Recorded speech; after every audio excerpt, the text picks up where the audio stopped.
لا حول ولا قوة إلا بالله العلي العظيم. أعوذ بالله من الشيطان الرجيم. بسم الله الرحمن الرحيم. الحمد لله الذي جعل الحمد مفتاحا لذكره وسببا للمزيد من فضله ودليلا على آلائه وعظمته. ثم الصلاة والسلام والتحية والإكرام على خير خلقه وأفضل بريته حافظ سره ومبلغ رسالاته الذي سمي في السماء بأحمد وفي الأرض بأبي القاسم محمد.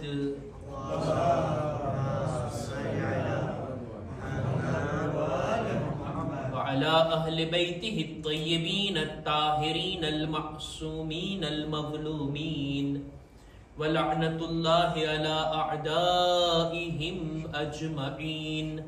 أما بعد فقد عن إمامنا أبي محمد الحسن بن علي العسكري عليه السلام إنه قال: وعليك بالاقتصاد وإياك والإسراف فإنه من فعل الشيطان. صلوات بر محمد وآل محمد.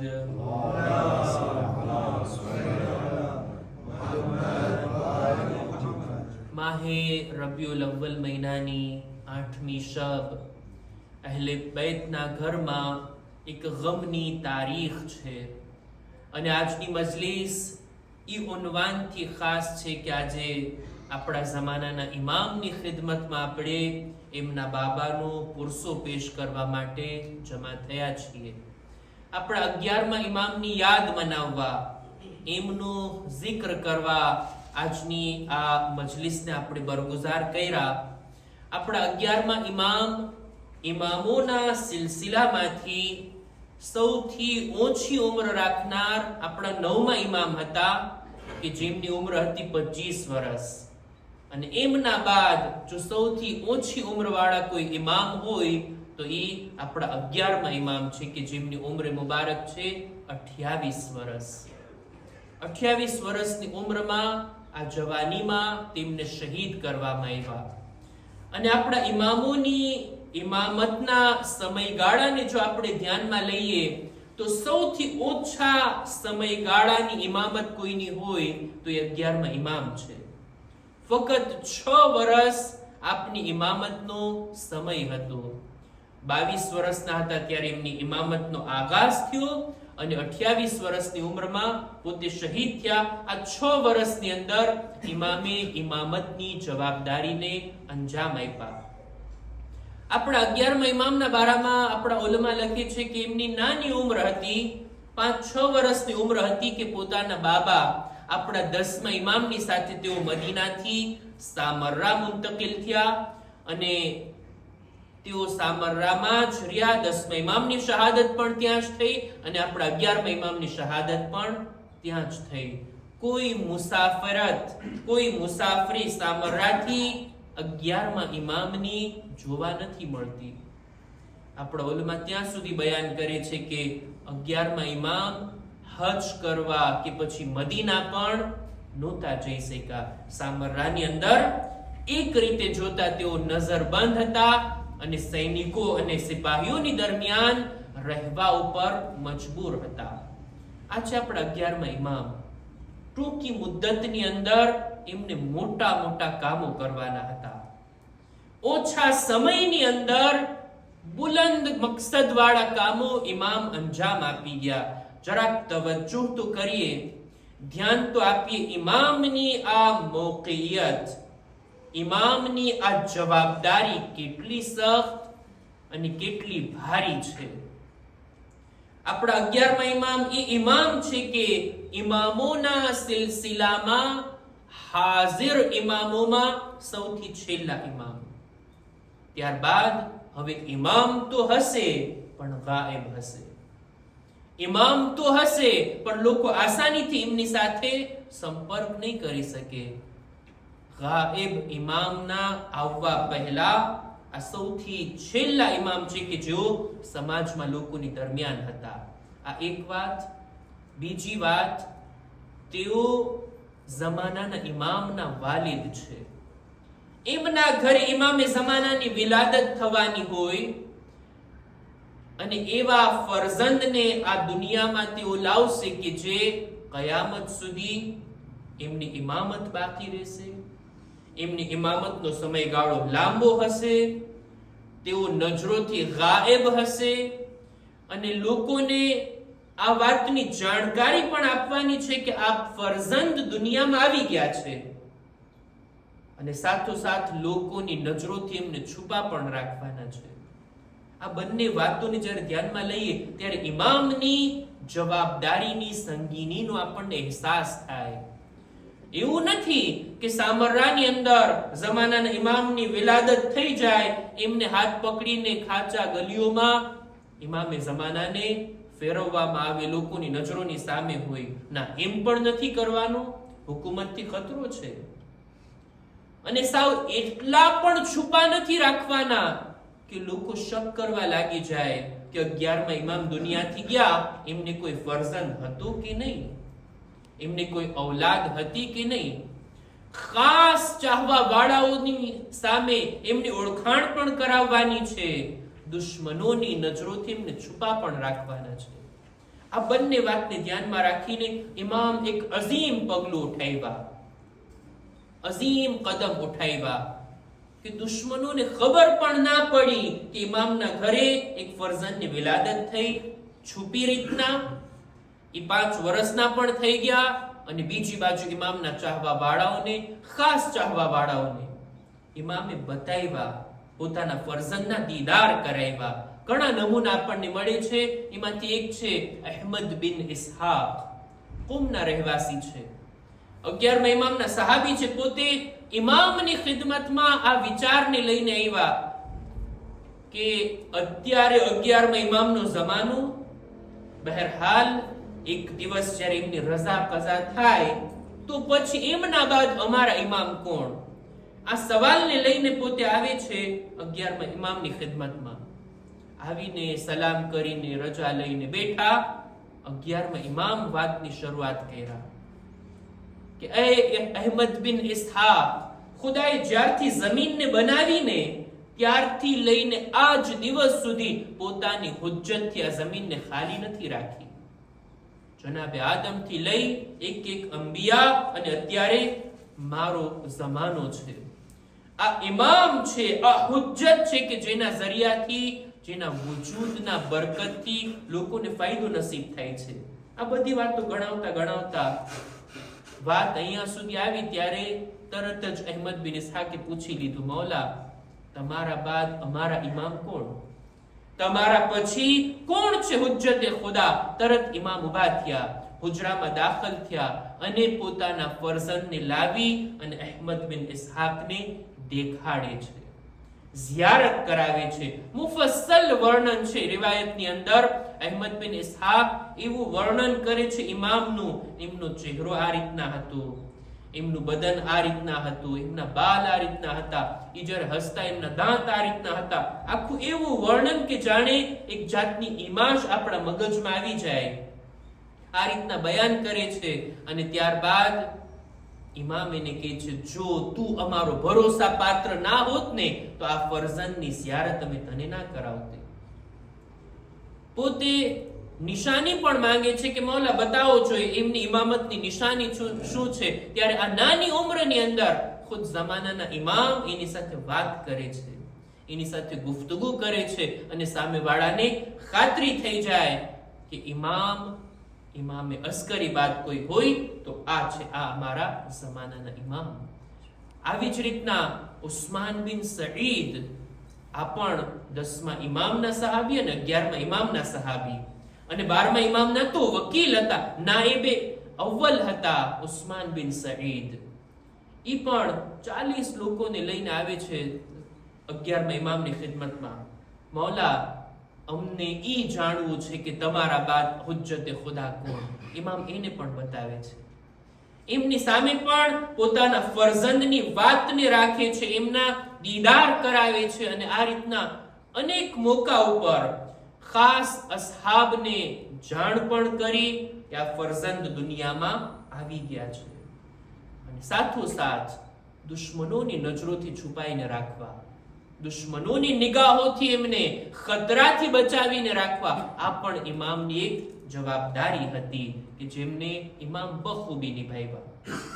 11મા ઇમામના જમાનાની અંદર હું નામ લઉં છું 11મા ઇમામનું, તો તમે સલવાત પડશો. આપણા 11મા ઇમામ ઇમામે હસન અસ્કરી અલૈહિસ્સલામ.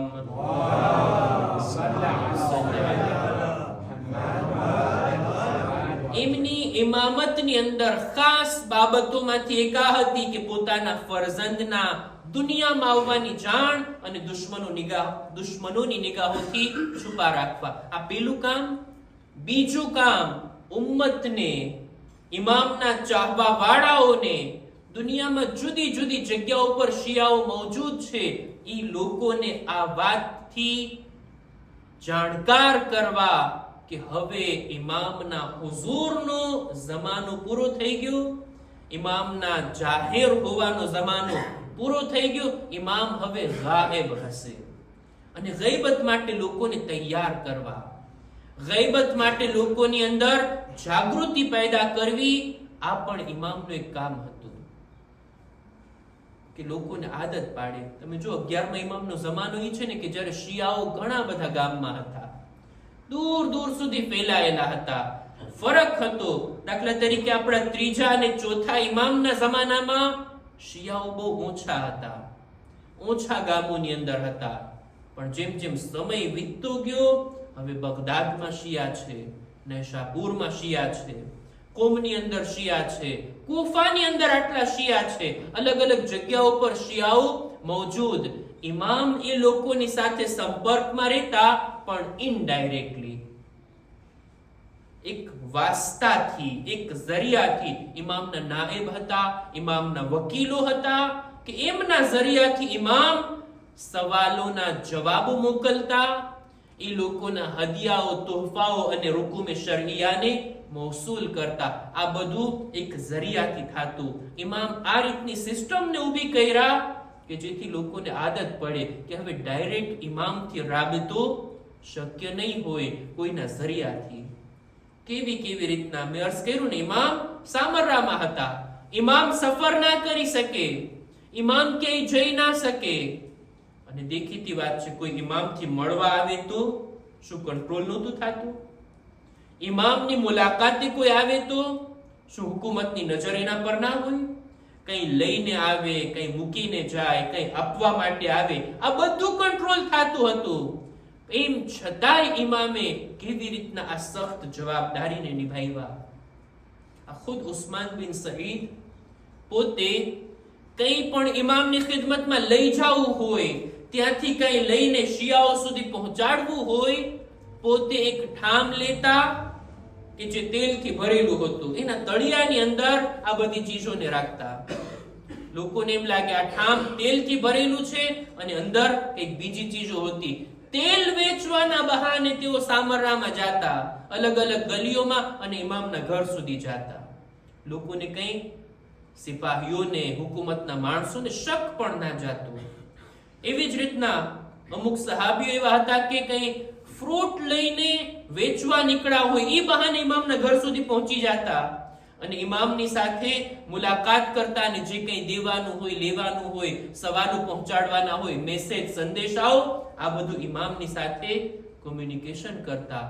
ઇમામ પણ એવી જ રીતના પોતાના એક ગુલામને ઇમામ કે છે, આ લાકડીને લઈને જા, ફલાણા માણસ સુધી પહોંચાડી દે. એક લાકડી, સાદી લાકડી.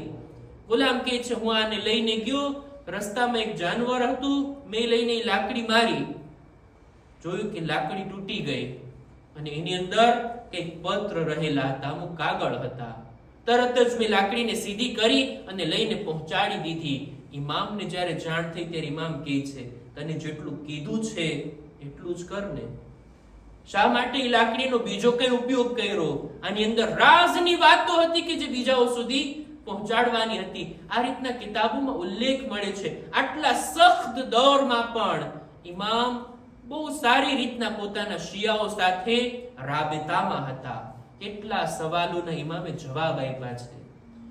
શિયાઓને પોતાના જવાબો મળી જતા ઇનડાયરેક્ટલી ઇમામ કે આ ઇમામની એક ઇમામતની જવાબદારીનો એક સખ્ત હિસ્સો હતો. અને આ રીતના ઇમામ આ કામને બખૂબી નિભાવી ગયા. આ સિવાય 11મા ઇમામનો જમાનો ઈ હતો, ઇમામનો દૌર ઈ હતો કે જેની અંદર ઇમામ સાચા શિયાઓની પણ ઓળખાણ કરાવતા. સાચા શિયા કોણ છે? અનેક રિવાયતોની અંદર મળે છે. એક રિવાયતમાં તો આ રીતના છે, એક માણસ સામરાની અંદર ચોરી કરવા જાય છે. એ ચોરી પણ ક્યાં? સર્રાફીની દુકાન પર. સર્રાફી આપણે બધા જાણીએ છીએ, જો લોકો ઝિયારતમાં ગયા છે. સર્રાફી એટલે એક્સચેન્જ કરવા વાળા. અલગ અલગ સિક્કાઓને, સોનાના સિક્કા, ચાંદીના સિક્કા છૂટા આપે, બાદા આપે, એની દુકાન હતી. જઈને એના દિવાલમાંથી દિવાલ તોડીને ઈ ત્યાં ચોરી કરવા જાય છે. અને બનવા જો કેવું કે ઈ જ ગલીમાંથી સિપાહીઓ પસાર થયા અને પકડી લીધા.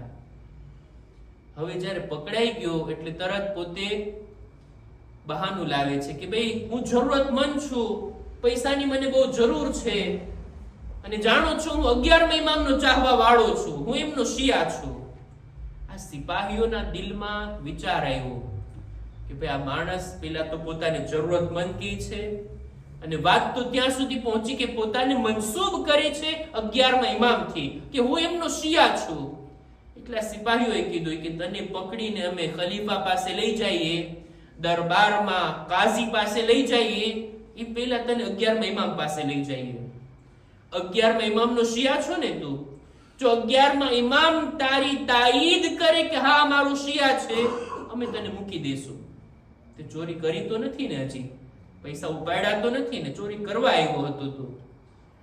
અને જો ઇમામ ના પાડ્યા, ઇમામ તને ઓળખવાથી ઇનકાર કરે તો પછી તારી હાલત એવી થશે. લઈ ગયા છે ઇમામ પાસે. ઇમામ જ્યારે એને સાંભળ્યા ત્યારે ઇમામ કહે છે કે ના, તું જૂઠ બોલે છે, તું અમારો સાચો શિયા નથી.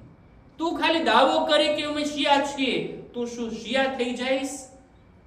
ત્યારબાદ ઇમામ આ મોકા ઉપર સાચા શિયા કોણ છે ને એની વાત બયાન કરે છે કે જો અમારા શિયા ઈ છે કે જે અમારા કહેવા પ્રમાણે ચાલે છે, અમે જેનાથી રોક્યા એનાથી અટકી જાય છે, અમે જે કામનો હુકમ આપ્યા એ અંજામ આપતા હોય, અમે જે કામોથી રોકતા હોય એનાથી બચતા હોય, ઈ છે અમારા શિયા.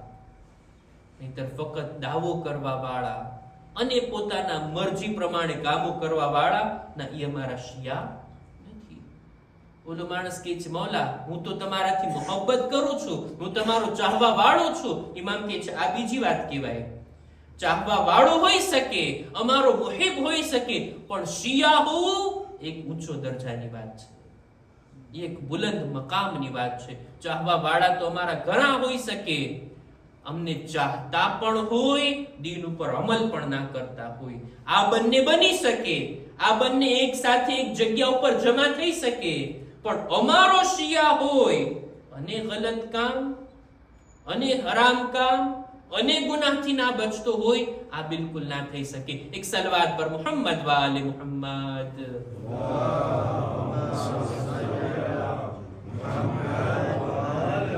11મા ઇમામની એક હદીસને પણ બયાન કરીને મારી વાતને પૂરી કરું. પોતાની એક હદીસની અંદર ઇમામ ઇસરાફથી બચવાની ભલામણ કરે છે. મૌલા કહે છે વાલૈક બિલ ઇક્તિસાદ, એ મારા ચાહવા વાળા તું પોતાના જિંદગીની અંદર ખર્ચો કરવામાં, કોઈ ચીજનો ઉપયોગ કરવામાં વચ્ચેનો રસ્તો અપનાવ. ન કંજુસાઈ કે ના ઇસરાફ, વચ્ચેનો રસ્તો. વ ઇયાક વલ ઇસરાફ, અને ઇસરાફથી બચો. ફઇન્નહુ મિન ફિઅલી શૈતાન, ઇસરાફ શૈતાનનું કામ છે. ઇસરાફથી બચવું આ એક એવી અલામત છે ને, એવી નિશાની છે ને કે માસૂમીને ઘણી બધી હદીસોમાં એની તાકીદ કરી. જો બે વાતો છે માલના બારામાં.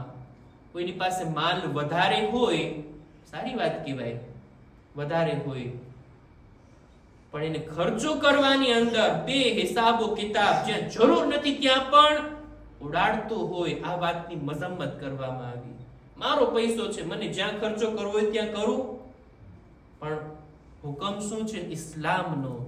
ખુદાના આ માલને ક્યાં ખર્ચ કરવામાં? જ્યાં જરૂર હોય ત્યાં, જરૂર ના હોય ત્યાં નહીં. આ એક અલગ વાત છે. કંજુસાઈ પણ ના હોવી જોઈએ. ખુદાએ આટલું આપ્યું છે પણ એક રાલ ખર્ચો નહીં કરો, ના પોતાના માટે, ના બાલ બચ્ચાઓ માટે, ના બીજા કોઈ માટે. આને કહેવાય કંજુસાઈ. ઇસ્લામ એની નિંદા કરે છે, એ પણ બરાબર નથી. અને છૂટા હાથે જ્યાં લાયક આવે ત્યાં ખર્ચો કરતો જાય ઇન્સાન, એ પણ બરાબર નથી. એક હદીસમાં આપણા છઠ્ઠા ઇમામ ઇમામે જાફર સાદિક અલૈહિસ્સલામ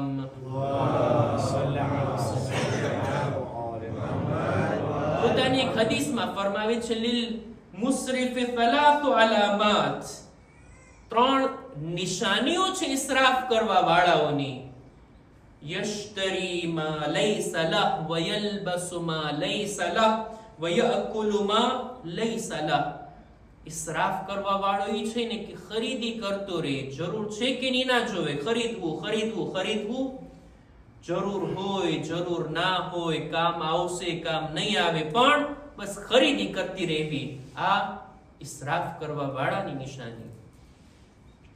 બીજું વયલ્બિસુ મા લૈસા લહ, લિબાસ લિબાસ અને લિબાસ. પોતાના માટે મુનાસિબ નથી એવાય લિબાસ ભેગા કરવાને, જમા કરવાને, પહેરશે નહીં પહેરે, પહેરવું નસીબ થાશે કે નહીં થાય, આ બધું વિચાર કર્યા વગર લિબાસ ખરીદવા પાછળ હોય, લિબાસ જમા કરવા પાછળ હોય, આ માણસ ઇસરાફ કરનાર છે. અને ત્રીજું વયાકુલુ મા લૈસા લહ, જે ચીજ મુનાસિબ નથી, જે ચીજ ઇન્સાન માટે નુકસાનકારક છે, બસ ખાતું રહેવું અને પેટમાં નાખતું રહેવું. ઇમામ કહે છે આ પણ ઇસરાફ છે. દરેક કામની અંદર, ખરીદી કરવામાં, લિબાસની અંદર અને ખાવાની અંદર. ક્યારેક ઓછું ખાઈએ ઇન્સાન, બિલકુલ એટલું ઓછું ખાય કે કમજોર અને નબળો થઈ જાય, આ પણ બરાબર નથી. અને એટલું જમે કે એક બટકું વધારે ખાવાની પણ જગ્યા ના હોય, આ પણ ઇસરાફ છે. આ પણ ઇસરાફ છે. ઇમામ આ રીતના ઇસરાફથી મનાઈ કરે છે. ઘણી બધી હદીસો નજરે પડી ઇસરાફના બારામાં. મારે તો 11મા ઇમામની આ હદીસને બયાન કરવી હતી. ઇસરાફના બારામાં ત્યાં સુધી મળે છે કે એક માણસ વુઝુ કરી રહ્યો હતો અને રસૂલે ખુદા બાજુમાંથી પસાર થયા, જોયું કે કેટલું પાણી ઢોળી રહ્યો છે. રસૂલે ફરમાવ્યું, એ માણસ, તું શા માટે ઇસરાફ કરે છે? આટલું બધું પાણી ઢોળે છે. ઓલાને એમ લાગતું હતું કે જેટલું વધારે પાણી નાખ્યું એટલું વધારે સવાબ. કે છે યા રસૂલલ્લાહ, વુઝુમાં ઇસરાફ હોય? રસૂલ કે છે હા, કેમ નહીં, વુઝુમાં ઇસરાફ હોય. તમે નહેરના કિનારે ઊભા હોય, નદીના કિનારે વુઝુ કરતા હોય, તો જેટલું જરૂર હોય એટલું પાણી લઈને વુઝુ કરવામાં આવે, વધારે ઇસરાફ કહેવાય. 11મા ઇમામની આ હદીસને જિંદગીમાં ઉતારીએ, દરેક કામોની અંદર ઇસરાફથી પરહેઝ કરીએ કે જે આપણા ઇમામોની ભલામણ છે. મારી વાતને અહીંયા જ પૂરી કરું. આજે આપણે બધા 11મા ઇમામનો ગમ મનાવવા જમા થયા છીએ. 11મા ઇમામની અઝાદારી, જમાનાના ઇમામની ખિદમતમાં તસ્લિયત પેશ કરવા માટે આપણે આવ્યા છીએ. અને સાથોસાથ એક બીજી મુનાસિબત પણ છે, અને તે આ કે અય્યામે અઝાની આ આખરી મુનાસિબત છે. 2 મહિના 8 દિવસ કે જે આપણે ઇમામનો ગમ મનાવતા હોઈએ છીએ દર વર્ષે, આ સિલસિલો આ વર્ષે પૂરો થાય છે. બહરહાલ દિવસો આવતા હોય અને જાતા હોય, મહિનાઓ આવે અને પસાર થતા હોય, આપણા હાથમાં નથી. આપણે દર વર્ષે મુહર્રમનો ચાંદ નમૂદાર થતા આઝાદારીની શરૂઆત કરીએ છીએ અને 8મી રબીઉલ અવ્વલ સુધી આપણી આઝાદારી કન્ટિન્યુ રહેતી હોય. ઇમામના ગમને આપણે પૂરો કર્યા આ સમયગાળાની અંદર, આ અય્યામે અઝાથી આપણે વિદાય લઈએ છીએ. પણ ક્યારે ઇમામે હુસૈનથી વિદાય નથી લેતા. ઇમામે હુસૈન તો આપણા દિલો જાનમાં છે. ક્યારે મજલિસે હુસૈનથી વિદાય નથી લેતા. મજલિસનો સિલસિલો દર શબે જુમાના આખું વર્ષ જારી રહી છે અને zikre હુસૈન કરવાના આ મોકા આપણા માટે ફરાહમ છે.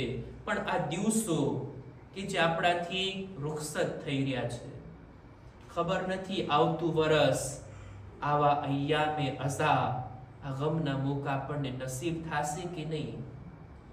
છેલ્લી રાત છે, આપણા આંસુઓને ના રોકીએ અને બીબી ઝહરાની ખિદમતમાં આ રીતના માઝરત ખાહી પણ કરીએ કે એ બીબી, ખુદાનો શુક્ર અદા કરીએ છીએ કે આ વર્ષે અમને જિંદગી મળી.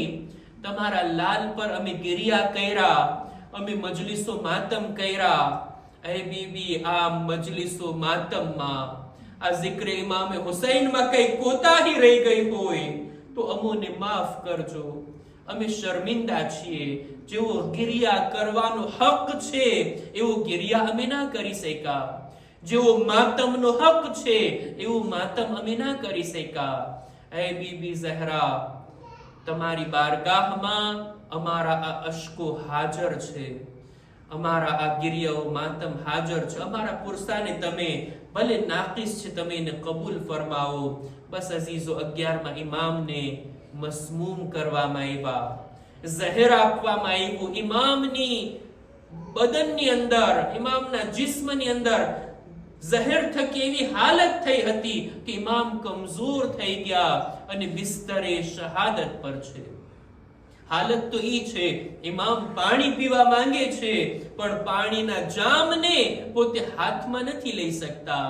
ગુલામને કહે છે, જા મારા ફરજંદને પેલા હુજરામાં છે ત્યાંથી બોલાવીને લઈ આવ.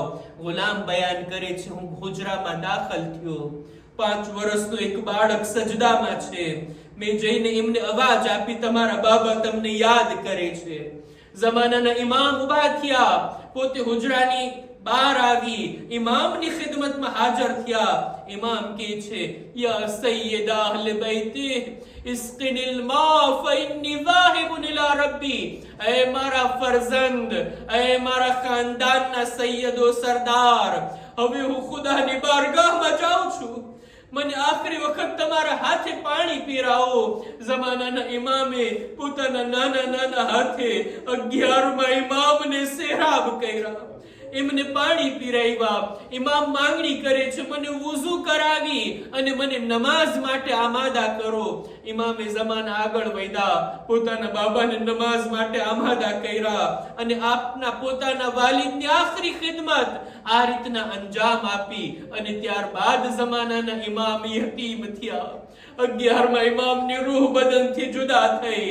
ખુદ જમાનાના ઇમામે ગુસ્લ કફન આપ્યું, પોતે જ પોતાના બાબાના જનાઝા પર નમાઝ પઢ્યા. હું અર્જ કરીશ, એ ઇમામે જમાના, એ વક્તના ઇમામ, 5 વર્ષની ઉંમરમાં તમે યતીમ થઈ ગયા, પણ ક્યાંય અમને નથી મળતું તમને કોઈ તમાચા લાગ્યા હોય, કોઈ યતીમની બેહુરમતી કરી હોય. આ તો સકીનાનું મુકદ્દર હતું.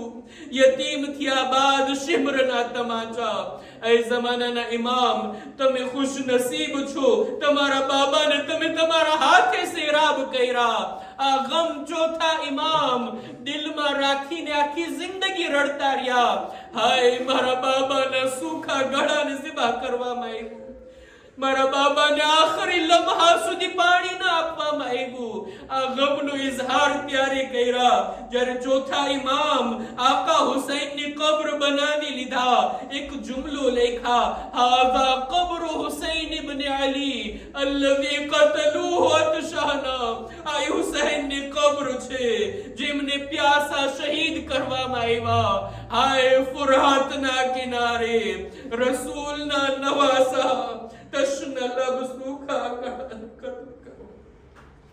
اللہ على القوم الظالمين وسيعلم الذين ظلموا أي منقلب ينقلبون. ماتم حسین یا حسین.